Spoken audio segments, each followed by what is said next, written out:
Praise lord. మన ప్రభువైన యేసుక్రీస్తు నామములో అందరికీ ఈ ఉదయకాల సమయమున శుభాభివందనములు తెలియజేసుకుంటున్నాను. ఈ దినం దేవుడు మనకిచ్చినటువంటి నూతనమైనటువంటి వాగ్దానం, అది సామెతల గ్రంథము 22వ అధ్యాయము 1వ లేఖనాన్ని మనం స్పష్టంగా చదువుకుందాం. గొప్ప ఐశ్వర్యము కంటే మంచి పేరును, వెండి బంగారముల కంటే దయయు కోరదగినవి. ప్రభు ఈ దినమున మనతో సూటిగా మాట్లాడుతూ ఉన్నాడు. గొప్ప ఐశ్వర్యం కంటే కూడా దేవునిలో మంచి పేరు సంపాదించుకోవడం ఎంతో మంచిది. అంతేకాదు, వెండి బంగారములు సంపాదించడం కంటే కూడా దేవుని దయ పొందుకోవడం శ్రేష్టమైనదని దేవుని వాక్యం సెలవిస్తుంది.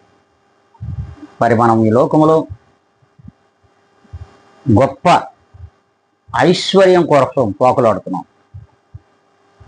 వెండి బంగారములను సంపాదించుకోవడం, దానికోసం ప్రాకులాడుతూ ఉన్నాం.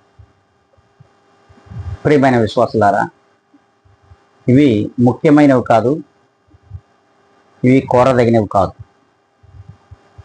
మంచి పేరు దేవునిలో నువ్వు పొందుకోగలిగితే, దేవునిలో నీకు మంచి పేరును సాధించబెట్టు.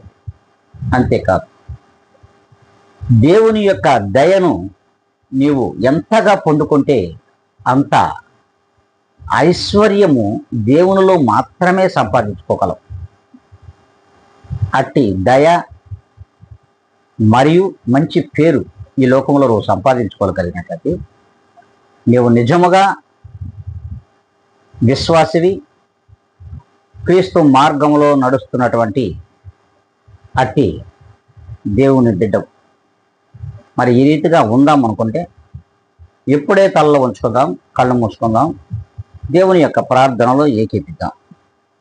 పరిశుద్ధుడా, ప్రేమ కలిగిన మా తండ్రి, నీవిచ్చిన ఈ గొప్ప వాగ్దానము ఈ ఉదయకాల సమయమున నాయన, మాకు నీవు మంచి పేరును, మీలో మంచి దయను మీ నుండి పొందగలిగే ఆ కృపా సహాయంను మాకు నిండుగా దయచేయమని ప్రభా, వీక్షించున్నటువంటి విశ్వాసులందరినీ ప్రభా, మీ దాసునిగా నేను మిక్కిలిగా తగ్గించుకొని ప్రభా, మమ్మల్ని కూడా మీకే సమర్పించుకుంటూ క్రీస్తు యేసు నామమున అడిగి వేడుకొని ప్రార్థించి పొంది ఉన్నాం మా ప్రియ గొప్ప పరలోక తండ్రి. ఆమేన్.